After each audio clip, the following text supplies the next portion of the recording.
was the ground norm, the Constitution of the Federal Republic of Nigeria. Mr. Speaker, I'm going to speak legislatively because the submission, Mr. President, is from the executive perspectives. Mr. Speaker, this budget is grossly inadequate.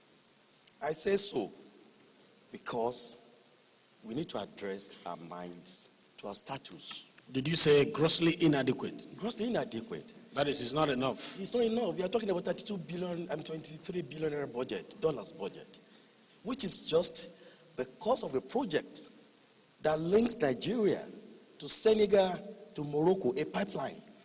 It's just one item to procure a project. It is grossly inadequate.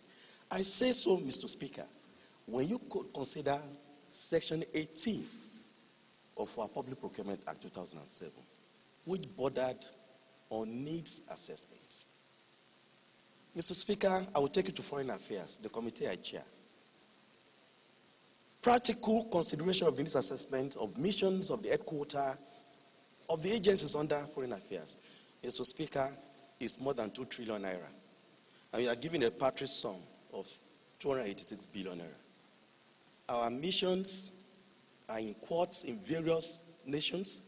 Are you advocating for Mr. Speaker, so I want to urge deficit budgeting? No, Mr. Speaker, we have a lot of leakages in the land. If we had that straightly to Section 162 of the Constitution, you will see that we still have a lot of revenue that are yet to be collected. I don't have any problem with deficit financing. What is important is what are you doing with it? In our private lives, we take mortgages. I wanted to say that again. Sir, you don't have problem with deficit? I believe in deficit. I believe in borrowing. Mm-hmm. Mr. Speaker, I came from organized private sector. And I've borrowed money in the past. And I've used it judiciously. And my children can see what I've done with it. So what is important, Mr. Speaker, is that when we borrow money, what are we doing with the money? Are we doing parties with it? Are we taking teas and conferences and seminars? Or we are embarking on infrastructural development? That generation unborn will come and say, yeah, President Bola Ahmed Tinubu, you've done well. So, Mr. Speaker, the point I'm making here is this. I've listened to the opinions, to the comments, observation by colleagues. And the beauty of democracy, Mr. Speaker, is that our rules, our constitution, has given us the room to tinker, to look at the submission of Mr. President and do justice to it. So, the Faleke-led committee finance, they need to really wear their thinking cap and look for all the money. We have the money.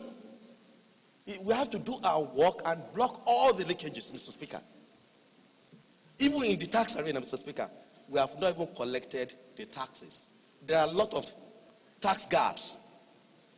Mr. Speaker, if you look at our fiscal policies, look at Federal Ministry of Industry, look at capital allowances, a lot of people are manipulating our laws at our own detriment. So this parliament has a job to do. There is a motion, there is a referral, which report is set to be submitted to you, Mr. Speaker, to this House. It's about tax evasion. It's about tax evasion. A lot of companies, private sector, organized private sector, and while I agreed that it is the private sector that feeds government, that feeds a nation, and that we should provide an environment for them to thrive, to work, but at the same time, they should not harm us. All right. Thank you, Mr. Speaker. Thank you. Thank you very much. I'm happy that the Chairman of Appropriation is well seated and is taking notes of the robust discussion going